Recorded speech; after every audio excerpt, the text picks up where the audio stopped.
Welcome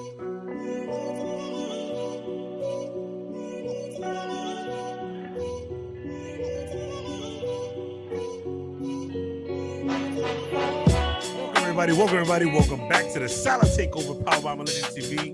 It's your main man Rubio back at it again, alongside my boy Willie Will. Will, holla at me. What up? What's up, Bob? What's going on? What's good, man? Chilling, man. Everything good, bro. Everything good. Beautiful day. Let's go.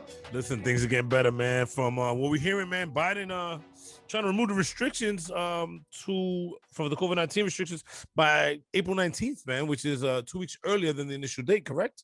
Absolutely, man. Absolutely. That's an amazing feat just in itself. You know, like as everybody knows, you know, the states and New York and all these other places have been bringing, you know, the restrictions back down, you know, towards like from older people to, you know, essential workers. So as of the 19th, if everything continues to go well, they're going to bring it down to no restrictions, which means anybody and everybody, Pops, anybody and everybody that believes that they should have the vaccine and that they feel safe and that, you know, it's something they want to do. You can do it for your kids. You can do it for yourself. You know, you'll be able to go and get yourself a vaccine if it's being offered. So you did mention to me earlier, we were discussing that that they are lifting the restrictions to get the vaccine. So the age restriction is lowering down. Yes, exactly. The requirements for it, because I know that, you know, some people at first it was like you had to have certain health conditions and stuff like that to even be eligible to get the vaccines. Anybody and everybody. That's where the no restrictions comes in. So pretty much Biden right now is like Oprah, like you get a vaccine. Biden is flexing right now, man. He's like, listen, you guys want it. You guys had an issue with, you know, this other guy that was in power for 4 years, whatever. He goes, now I'm gonna make sure that everybody's taken care of. Imagine, man, by next week, we should have, if I'm not mistaken, at least half of the adults in the United States vaccinated. That's awesome. You know, so that means that he ramped up, you know, what he said. Within the first 100 years, he wanted a certain amount of people vaccinated, and that's what's happening. So, you know, at this point, you know, without the restrictions, like I said, anybody that feels that, you know, this is something they want to do, they're going to be able to do, man. And it's a beautiful thing. It's going to be another step towards going back to normal. It's a step back to going normalcy. Yeah, definitely correct. But I'm saying we were discussing also that there are states who still don't believe in, you know, wearing masks and all that, because even though you do get the vaccine, you still, you know, should wear your mask. Absolutely. And he has said, you know, please continue to social distance, continue to wear your masks, unless you live in Texas. I don't know if you've seen that, bro. Did you see the picture of Texas Stadium, man, the Texas Rangers?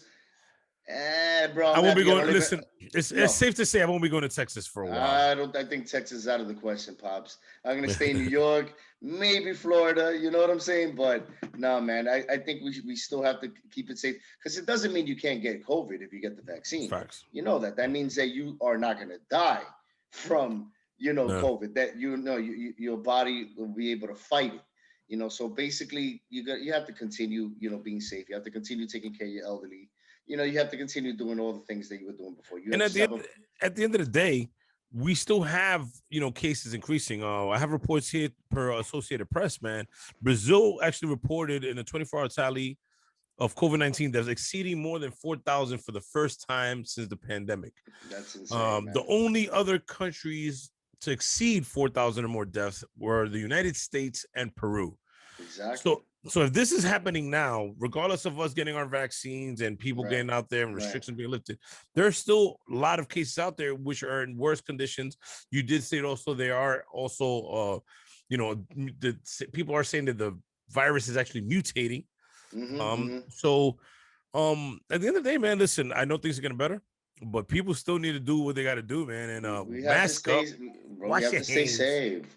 Pops, little by little, look, we can go back to the stadiums now. We're going to be able to go to baseball games now. You know what I'm saying? Like, little by little, things are going back to normal. Why would you want to mess this up by ramping up the amount of people that are in a stadium like that? Take it easy, man. Things will get back to normal. What's the worst that can happen? You stay in your house for a little longer? Well, it happened during spring break, man. Spring break, the kids were going nuts. You know what I'm saying? They was down there, and what it be called? Like a Miami. super in Miami. Out there became a super spreader. That was out there I'm spreading glad. virus left and right, man. I'm glad I'm old, man. I'm glad I'm old, bro. I just it looked fun, but nah, man, that's enough is enough. You know what I'm saying? We have to take care of our people, man. We got to take care of ourselves. At the end of the day, that's what it's gonna come down to. You know? Well, I have some numbers here. We have the vaccine data update. So as of April 7th, we have 2.9 million doses today distributed. That's a 7-day average of 3 million given out.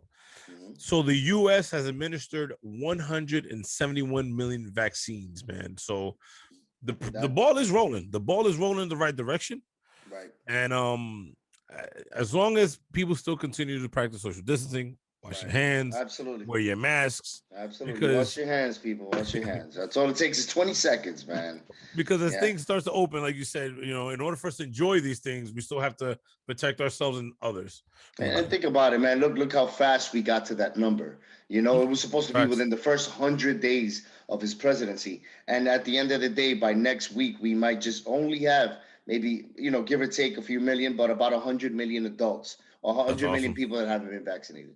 So we're going in the right direction, unless you live in Texas.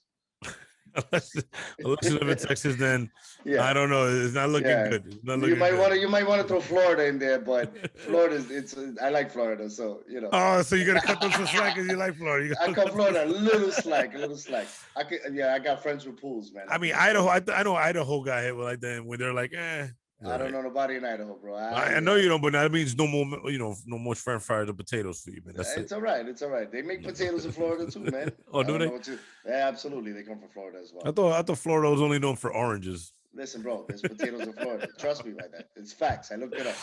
All right, man. Well, listen, I'm gonna take your word for it, man. We're gonna take a short commercial break, man. We'll be back within a few seconds, man. You know, Solid Takeover, Power Mama Living TVs, your main man Rubio. Alongside my main brother, Willie Will. You already know, man. You already let him know, man. Stay tuned. We'll be right back, guys. Yes, sir.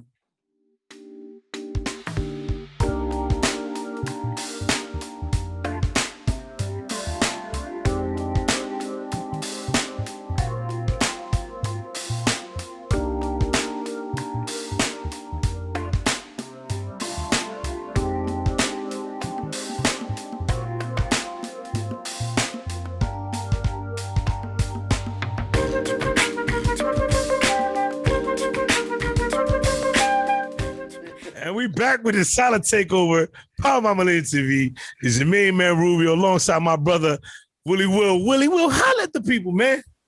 No, man, that's your backside. Yo, so listen, my What's brother. going on, man? Listen, since we're, you know, we were talking about, you know, the COVID situation in New York. I'm a little things getting better. Things are getting better, and part of that getting better is the fact that De Blasio announced today that we are going to open all the beaches up. Drum roll, please. On Memorial Day. So May 29th, all the beaches are going to be open. I don't, you know, they didn't say anything about, you know, social distancing and restrictions, but I'm sure they're going to have some type of, you know, people looking out and making sure that people aren't, you know, doing things the wrong way. But how do you do that at Rockaway Beach or, you know, Jones Beach in New York? What are you going to do? You know why I think they're doing that? Because as we well know, if you were raised going to one of these beaches, you don't need the vaccine. You don't need the vaccine. You went to Rockaway Beach when you were younger, you don't need the vaccine. If you've ever been to Orchard Beach and you sat on a dirty diaper, you don't need the vaccine, Pops. If you ever had a hot dog in Coney Island, hey, Nathan's? Yeah, those things are good. You probably don't need a vaccine after that. I mean, listen, it's a good thing, man. It's a good thing the sign to come, man. If everybody's getting vaccinated, things are opening up. It is, absolutely. Now, the thing is, you also did mention that pools are possibly opening up also in New York. They're going to open up all the pools that all the outdoor pools, all the public outdoor pools by June 26th. That's risky, man. That's very risky, man. I think they're assuming that by that time, with the rate that they're vaccinating, you know, the people are being vaccinated, that it's going to be a bit more, you know, laxed. It's not going to be, there will be plenty of, enough people vaccinated that it's going to be okay. You know what I mean, you would hope so, man. You're putting a lot of people at risk if you take it to that extent where you're opening beaches, you're opening pools. And yeah, we joke around here and we say if you drink the tap water in New York, you probably don't need a vaccine. I think it's the truth, though. Man. I'm not even lying. I think it's the truth. I think if you swam in Coney Island and you saw a syringe, I mean, you might be all right, but it's like you're still putting a lot of people at risk by opening this up. You still have a lot of people who don't believe in social distancing, who don't believe in wearing masks. Yeah. I mean, personally, I believe that a lot of people who still will attempt to go to the beaches just want that freedom and will go and will practice the social distancing. Absolutely. They will wear their mask, keep your distance, of course, because you don't want to be also nasty and coughing up on somebody or this and the third. Of course. And I also think that I think the information has been engraved in people's heads enough that you'll probably have a healthy balance of people who don't care. And people that are going to keep their distance and keep themselves, aside and not in big crowds.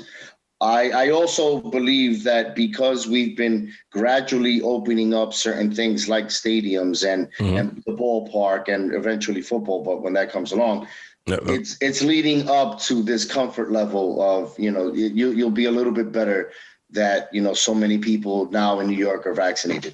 So I think it'll be fine. I believe that we have to get to that point for us to get a little closer to being normal.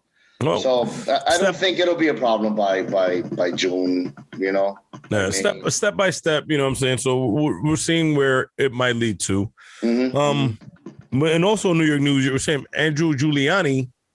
Oh, who is Andrew Giuliani, you ask? I mean, I know. Do you know? Absolutely. I mean, should we let the people know? I think we will let the people know. So there's a story that came out that Andrew Giuliani is possibly or thinking of running for governor in 2022. Gotcha. Yes, Andrew Giuliani, not Rudy Giuliani. Not Rudy. Not to be confused. Not Rudy with the hair dye. Oh boy. Coming down in the podium with the chick saying, "Hey, it's fraud." Not that Rudy. His son. It's actually his son. He was part of the White House staff under the Trump administration. So you have the Trump backing, and it's setting up a Cuomo-Giuliani 2022 battle with a Trump-backed Giuliani candidate, which now, I think I know where you're going with this. I mean, listen, my thing is this. I don't know. I think Andrew's going to have, a shadow forecasted on him. But so does Cuomo. That's correct. Who's the lesser of the two evils? I mean, he's backed by Trump and also by his father, which is Rudy right. But is that going to help him? I don't know. But it's going to help him and hurt him both ways. Yeah, but on the other hand, you have Cuomo, who has all these allegations of harassment, coming in from all parts of, a lot of his staff. So plus he also has the situation that happened with the homes for the older what do you call it? With the older people, where they were hiding statistics of how many people were possibly passing away. The census and all that now? No. He had they say that they were hiding the amount of people that were passing away in old folks. Oh, okay. So he has a little bit of issues dragging with him. Also. Another false number report. There you go, the false number reports. So who do you want? You want Giuliani or do you want Cuomo? Listen. Right now, to be honest with you, I think Cuomo definitely has the upper hand, being the fact that Cuomo did actually help in passing the legalization of marijuana in New York. So. What a coincidence, man, huh? What a coincidence after all these years and after all these people talking about legalizing marijuana, legalizing gambling, I heard is also in the pipeline. Ooh, okay. So, there's a race coming in 2022. I mean, it definitely how all this stuff is happening now. It definitely does. Like, you do have these people who are like, oh, everything is set up, and when stuff like this occurs, this definitely leads you to believe that everything is laid in the plan, that things can go the way you want it to go and the way that you needed to go to help out communities, but the politicians don't want it to until it benefits them.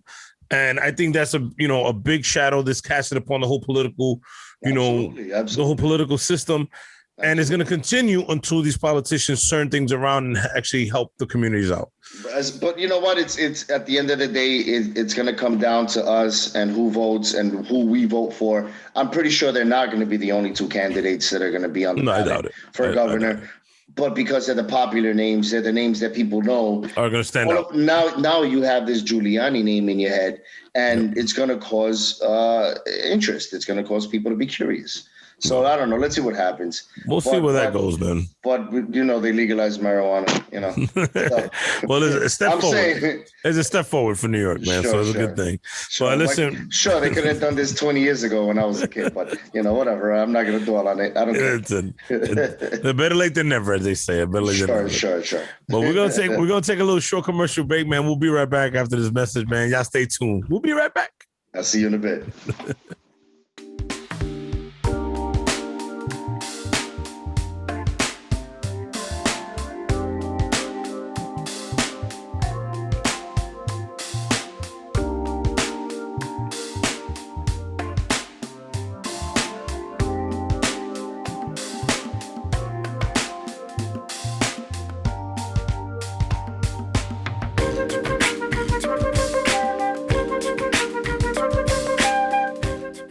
Back with the solid takeover, powered by Millennium TVs. Your main man Rubio, alongside my brother Willie. Will, holla at the people, man. What's going on, brother? I wanted to bring up a subject that is probably near and dear to all of us here.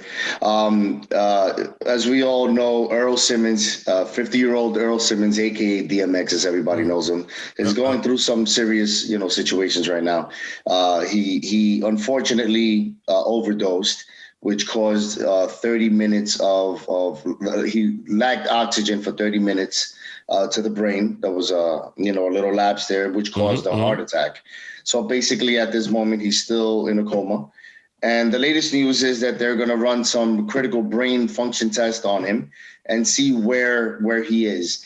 And then they're going to pretty much hand it over to the family to decide what's the next step with his situation. So they have not gotten any response from him after the heart attack, though. Not from what I've read, not from what I've seen in the news. There's been some false reports, but at the moment it just seems that he's still in a coma and unresponsive. So right now it's a matter of life or death. It seems, for him, and hopefully he'll come out of this. But we have to keep in mind that he's a human being, and we're used to seeing hip hop artists glamorize using drugs and getting high and all this and that, but it's a real human behind these situations. And when it goes too far, when you take it too far, unfortunately, what kids have to realize is that this is what can happen. You can lose your life. I mean, DMX has been struggling with drug abuse for a long time. Yeah. And even though he's had, millions of dollars, he's had multiple platinum records, has made great music, has done movies. Yeah. It still doesn't necessarily mean that you can have the right help or the right people around you to get you. He's a human being. To where you need to be. He's a human being. Yeah. Right. And there's a story. There's a story that I saw him telling another like a podcast or an Instagram thing. And basically, he told the story of when he was a kid. He was about 14 years old. Somebody gave him a laced, some drugs or, whatever it was. And, from then on, it's pretty much what set him off. So, he's battling his demons. Like everybody else, we all have demons. Some people like him battle their demons through prayer. In all his music and all his concerts, you always saw him praying. You always saw him, saying something. He was a God-fearing man. With all his issues, he was a God-fearing man. I mean, he definitely incorporated that a lot into his music. He had a lot of tracks. He actually had the song track Damien on his album, where it was kind of like him speaking to the devil as he's, progressing along or whatever. Right. But, it's sad to see, man, because you would think that you would get the right help. And he's not the first one who suffered a situation like this. There's many artists who have done great things. Artists, actors, it doesn't matter. I think the problem is that when people are being supported or are gaining some type of advantage from people like this, they're either afraid or they refuse to confront people that have an issue. because that's my boy. He takes care of me. I got a rollie. I got a chain.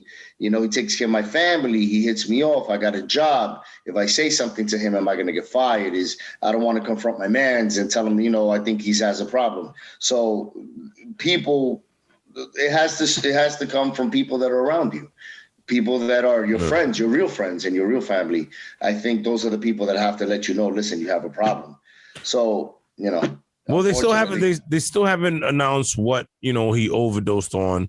But yeah. you know what I mean? No, I don't think they have. I don't think they're going to. I mean, maybe eventually down the line, you know, God forbid what may happen.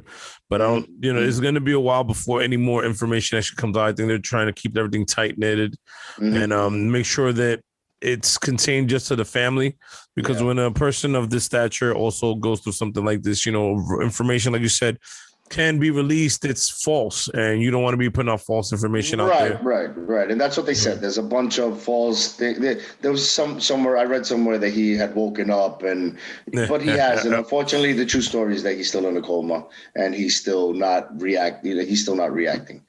You know, he's in there battling his demons, and on the other hand, you have somebody like a Little Nas X who has a different set of demons. And, you know, he's actually portraying them in his videos and in what he's doing. So everybody has their demons, man. And it's difficult to say what yours are, what mine are. You know, the most that we could do is we could try to do the best we can as humans and, you know, fix it. The difference between Lil Nas X and I think DMX right now, technically, is DMX actually put, you know, like you said, feared God in his lyrics, and he prayed, and even in his concerts, he had sessions where he was praying for everybody on the stands. Lil Nas X, I think, which we'll talk about when you mean it's did you see my man's video?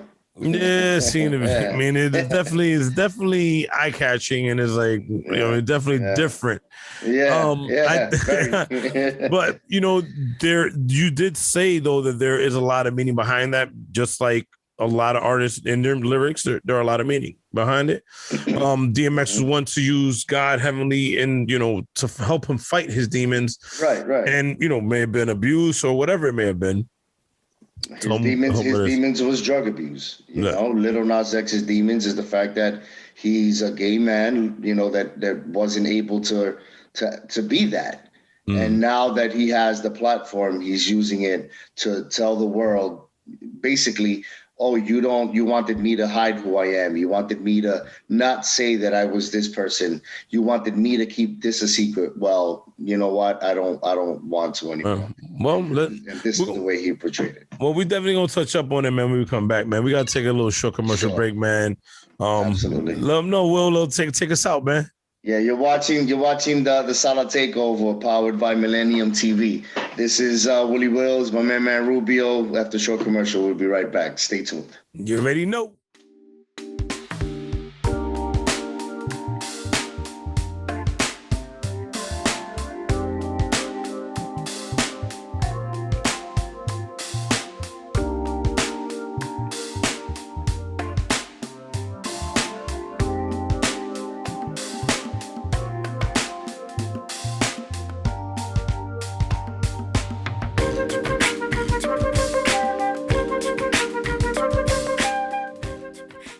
Back with the Solid Takeover, powered by Millennium TV. The main man Rubio, alongside my brother Willie. Will let them know what we got. Let them know what we got, Will. What do we have? Since we touched on it on the previous segment, let's jump into it, man. Little Nas X's video. Yo, Pops, that was some serious visuals. I'm not gonna lie. Yo, the visuals was crazy, man, from all aspects. I mean, whoever is the CGI guy on that, man, definitely got paid decent money, I'm guessing, man. So the video is called Montero, Call Me By Your Name. Fun fact, his name is Montero Lamar Hill. Which I did not know. I didn't even know that his name was Montero. Yeah. So it is definitely a fun fact. That's his name. Like we touched on this before. From the beginning, when I saw the video, the first thing I said to myself was, whoever's the mastermind behind this is nuts. Like, how are you gonna put this guy in a video during Easter week for Easter, you know, for Palm Sunday, and you're gonna show this guy coming down a pole about to give the devil a lap dance? But then I started thinking about it. You know, again, then I started digging into it and listening to interviews with him and reading up on it. And basically, the kid is just trying to express himself in a very in-your-face way, I might add. You know what I mean? Definitely. That I easy? mean, definitely trying to. I think he's past the stage of making a name for himself. Yeah. Now he's definitely trying to express himself even more, because I think a lot of people were really shocked when he did come out and state that he was a gay man, and A gay rapper on like a top gay of rapper that. that, You know what I yes. mean? So a lot of people, were accepting of it, but you still have a lot of people out there who are still, gay bashing and or you know defaming his music, as you want to say, or whatever. Well, that's precisely why, according to him, he decided to take it to the next level, because this is a whole nother level. Yeah. So, at first you look at it and all you're seeing is him with all these harsh, difficult to look at times visuals of, like I said, excuse me, of him, sliding down a stripper pole with the wigs on, with the boots, having like, a manly kiss with the snake in the Garden of Eden at the beginning of the video. It's a strong visual, but that's his also to the point where there was actually a part in the video where it looks like he was being sentenced almost by like a jury of himself. Well, that's exactly what that scene was. He was being prosecuted by a court, by his peers. So basically, his peers, those people around him who were him, represented rappers, represented people in the industry. Gotcha. Represented the people that are supposed to be the people embracing him, and those are the people that were persecuting him for who he is. So that's what the video ended up being. Basically, it's about him conquering his demons, going back to the subject of the demons that we were speaking about earlier. I mean, my thing is this, though. My thing is like the video, most people are going to catch it and see it for the religious aspect of it. But there's apparently a lot more meaning to it. It's not religious. It's religion in your faceness, man. What are you talking about? This is you telling religious people. I can't do it on the podcast, sure. but giving them the middle finger, basically, saying you guys are saying that I'm evil. You guys are saying that that what I am is the work of the devil. Well, look at me now, conquering the devil and becoming this devil that you're saying that I am. But this is my reality. So, in a very in your face way, he's basically telling these people, I'm ready to come out and be who I am.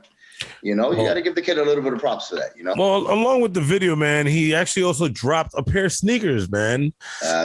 He did a collabo with this company called Mischief, spelled MISCHF, out of, I think, Brooklyn. You said they're based out of? Yes, they're based out of Brooklyn. They're currently going through a lawsuit because that's actually not a Nike approved item. So because they were Air Maxes. They were Air Maxes 270s, if I'm not mistaken. Yes. And basically what Mischief does is that they take a line of sneakers, and usually I believe they use Air Maxes, and they convert them into a theme. So they decided with the video that was dropping and the whole Satan theme to make a Satan sneaker. Which again, in a way is a slap in the face of religion, but you're also now causing issues with Nike. So let's just add to it. So there's 666 pairs were made, right? Which sold in a minute. Sold in under a minute. Let's get this straight. I'm sorry, in under a minute. Before the clock hit a minute, they sold 666 pairs of sneakers at $1,018. $1,018, yes. Which you made a great reference, because there is a Bible verse on the side of the shoe by Luke. The quote, the Bible verse is, "I saw Satan fall like lightning from heaven." And that is Luke 10:18. Luke 10:18, which is the price that the sneakers sold for. How about that? How clever. Look at you. These people are sharp like butter knives, man. Look at you, the modern day Sherlock Holmes. I'm telling you, man. It only took me about 2 weeks to figure it out, but I got it. It's all right. I mean, listen, there was a lot of controversy behind that. There was supposedly there was even a drop of blood in the shoe. I mean, in the air bubble. They used dye, but then there was a drop of blood in it. Well, what they say is that they used a drop of blood from the workers, the factory workers in Mischief. And they put one drop of blood, and then they mixed it with red dye. So it looks more like it looks worse than it is. It's only one drop. I wouldn't personally wear anybody's blood on my feet, No. but you know, that's. I mean, listen, the sneaker looks nice, man. It's an all black Air Max with the red. You know, black and red always looks good. But the problem is that Nike did not give the rights to this, which caused them actually to put a halt on the sale of the shoes. So they actually won the situation. I think the case where they are now not allowed. Trademark infringement. Yeah. Yes, they're not allowed to sell the shoe. We're gonna take a short commercial break, but we also have more news of someone who's having issues with Nike. Yeah. And Nike's on a roll. Yeah, and it's due to them doing things out of context, it's not looking good for them, man. But we'll be right back, man. Listen, you've been watching Solid Takeover. Your main man Rubio, alongside my brother Willie Will. Stay tuned, man. We'll be right back, man. We'll be right back.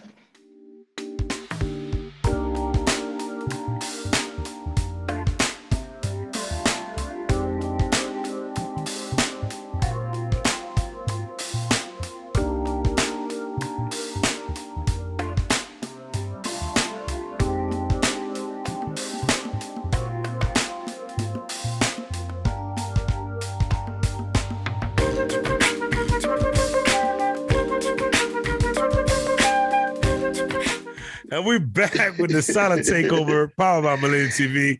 Your main man Rubio, alongside my brother Willie Will. What's up, my brother?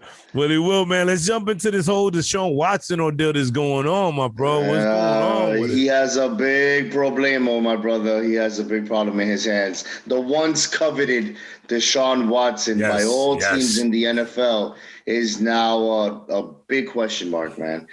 He currently has 22 filed lawsuits against him by 22 women. Went from 8 to 12 to now 22. Yeah. They're saying, sexual harassment, and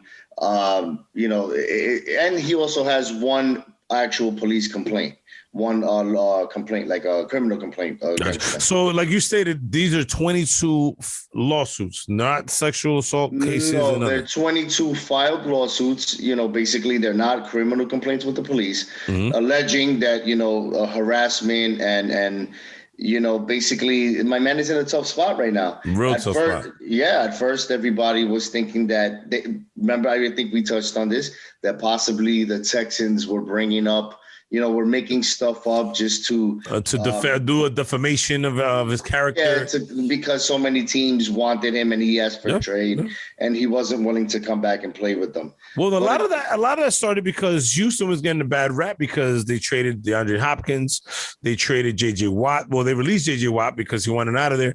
So it was like everybody was doing this, let's get out of Houston situation. Yeah, but even before that, the owner has had a couple of allegations about, mistreatment of people and the way the way he treats his employees. So not only that, but on top of that, Deshaun Watson also asked to be part of the decision making. Correct. This was even after Hopkins was traded. For the head coach, correct? For the head coach and some of the positions, I believe. So, and this was after Hopkins was traded and he got a new deal. So it seems like if you're going to accept a new deal from a team, you must be okay at that point. You're not going to take a max deal from a team if you're not comfortable with them. You know what I'm saying? So basically something went terribly wrong within Hopkins signing the deal and them not speaking to him or letting him be part of the decision making with the coach.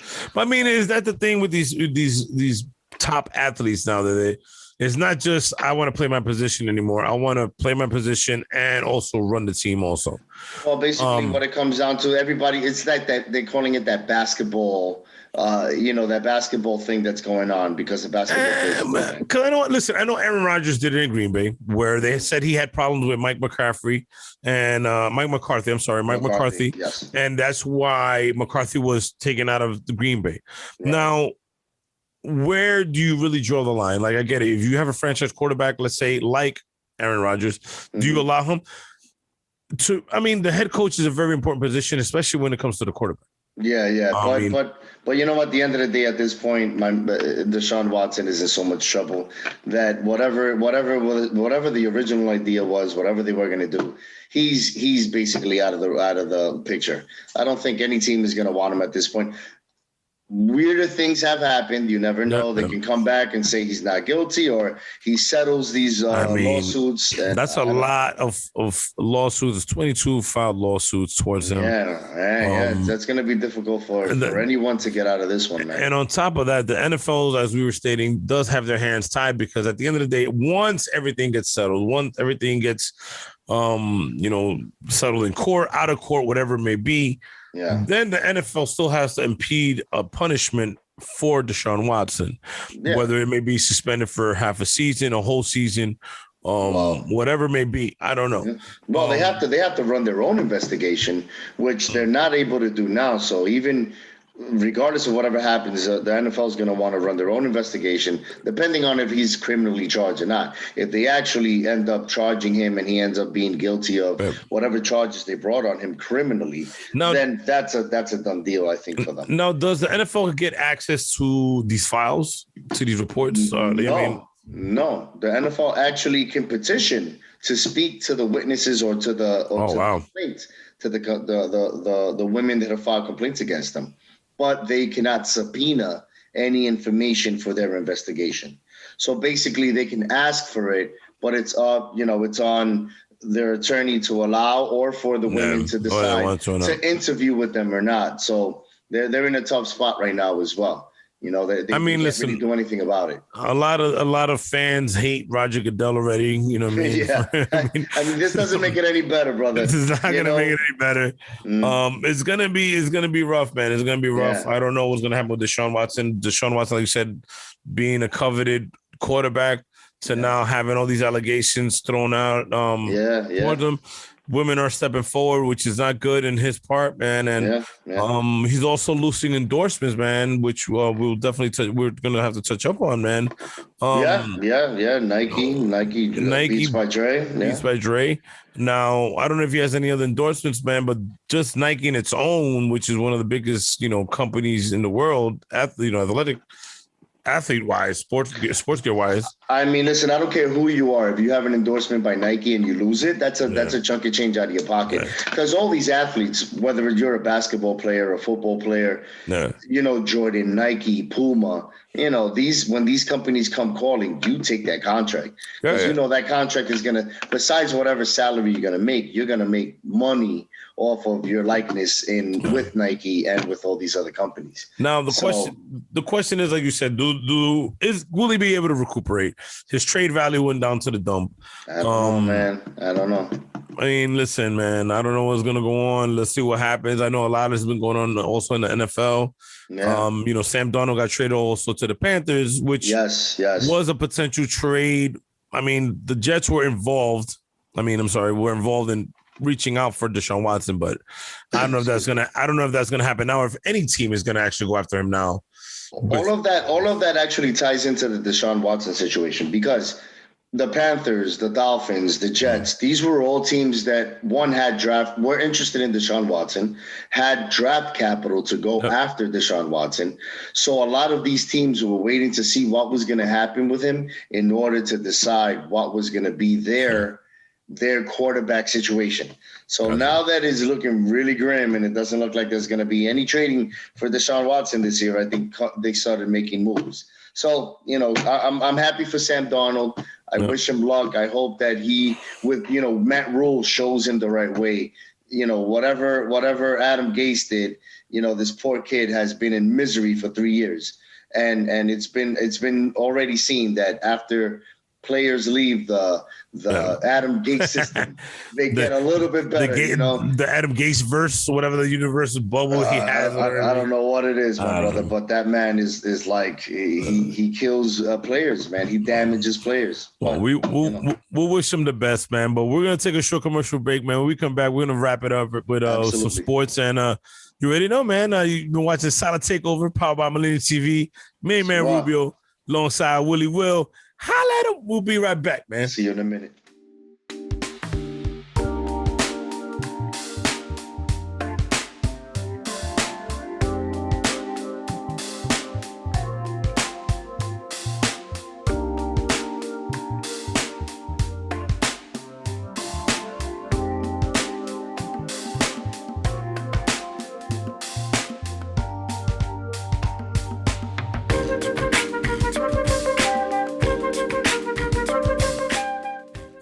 back with the solid takeover.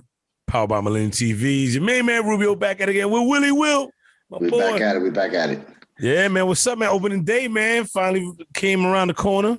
Finally, my brother. I know. I was waiting for opening day. I wanted to see what these teams were going to look like put together. And then what happens? The Mets don't play their first 2 games due to COVID restrictions due to the Nationals apparently had. I think 2 guys tested positive. Man, 3 listen, guys. it started with 2, and then eventually it was 4, but then they do this whole contact tracing thing. Right. It was a whole mess, man. So that whole series got bonked and pushed. It did. And then they came back and played. They played their first game, won, pretty much wasted at the Grom outing. You know what I mean? Well, I mean, listen, as a Met fan, I'm used to it already, man. Where they constantly wasting. But why do you do this to DeGrom? He's the best pitcher in the league. He got 2 Cy Young awards, and you can't keep a lead for this man. I felt bad. Listen, like I told you before, I sympathize with my whole family's a Met fan. But come on, man, you guys, your bullpen is really messing with you, man. Let's take it easy. The first game of the season. Let's not get all ecstatic and act like it's the playoffs or the division series. No. It's all good. They just look like the same old Mets, but I'm just saying, like. Tú no vas, hay que tú lo haces. Same old Mets. The amazing Mets. Listen, we'll be all right. The Mets. I think we'll be all right. I think we're gonna get the ball rolling. It's still early. Everybody has bullpen issues, and apparently it's not just the Mets. Apparently the Phillies have bullpen issues, the Braves have bullpen issues, the Yankees have bullpen issues also. So because it's analytics, my friend. Let's go back. It's I don't understand this analytics situation. I like baseball. I'll sit there and watch it, especially if I want to take a nap. But the point is that now the way they're playing the game, it's everything is a numbers game. Like let's go back to Garrett Cole. In the last game he played, which he won, Game 5. They pulled the man in the 6th inning. He got a lead, and he's only threw 77 pitches. Yep. Where's the excitement, man? Where's the 7th inning? Ooh, he's still holding him under 3 hits. He's still throwing gas. You know what I'm saying? Come on, he was still throwing 98, man. He was hitting 102, 104. You're like, wow, now you're excited. And then they yank the rug from under you and they sit him down. I don't know, man. It's a little difficult to sit there and watch a game the way they're playing it lately. But I guess I see their point of view. This is how you win more games. I mean, listen. At the end of the day, I think it's also early in the season, so they don't want these guys going out there giving everything they got, and it's the first game of the season. God forbid, they blow their arm. Listen. Come on, man. How much money are you getting paid, my brother? You're getting paid for 10 years, 340, 320, 300, 400 million dollars, $1 billion. You gotta realize it that the owners and management are treating it as business. You're not treating it as like, he's not like he's going out there, he's just working for me. No, it's a business and it's an investment. But at the same time that you're treating it like business, you're taking the fun out of the game for the consumer that's paying you this money. So what do you think is happening? Basically, with time, kids don't want to play baseball no more. I try to sit my sons down to watch baseball. They're looking at me like, why? What's going on? Why don't you put the basketball game on? At least they're running back and forth. You know what I mean? So it's a little difficult to get the kids to watch it now because it has slowed down so much. But, they're still going to make their money at the end of the day. And I believe that, like you said, it's a business. And as long as the owners are making money, they're going to do whatever they want. Yeah, I mean, listen, it's still early in the season. I know that pulling these pitchers early, and it's not just them because Minnesota did it also with Berrios. Yeah, they're all doing it. Who was pitching a no-hitter, and then you pull them out anyway. Yeah, they're all doing it. They're all doing it, but it doesn't make it fun, man. That's all I'm saying. No, That's it doesn't. My point. It doesn't. You're definitely right on that. With this whole analytics, these up downs that they're doing now is just ridiculous. And it's all. There's no base running. There's no stealing bases. There's no bunting. You know what I mean? It's not just that they're putting these guys. No small ball, as they say. There's no small ball. But then who wins the World Series? Who's the one that actually takes at the end of the year? Once we the Yankees have won 101,000 million games at the end of the year. Then come the Dodgers with their little small ball, pushing guys from first to second, bunting this, that, and the other, and they win the World Series. Because at the end, I mean, don't sleep on the Dodgers. Dodgers got some heavy hitters with Cody Bellinger, Mookie Betts. Yeah, but that's what gets you there. But that's what gets you there. Right. But the manager knows that he has to play small ball during the World Series to win games. Because if you go against even the Mets right now, man, you can't go against the Mets bat for bat. The Mets are powerhouse right now, bat to bat. Yeah, and by the way, did you see your boy DeGrom get 2 hits also in that game? Yes, which is ridiculous, and which is why a lot of people are like, oh, keep the DH in the National League. Listen, National League pitchers can hit, bro. Yeah, but what's the Japanese guy that was Shohei Ohtani. Ohtani was throwing 100 and change, and he hit a home run. Beautiful. Hey, man, that's exciting. That's exciting baseball. Well, what's exciting? What's exciting is to see fans back in the stadiums. Absolutely. We're hoping that as things get better, more people get vaccinated, more people will be allowed back into the stadiums and arenas. Yeah, it's fun, man. It's good to see. And then with the next couple months, we'll have full stadiums to max capacity, because right now they're all at 20-30%. Yeah.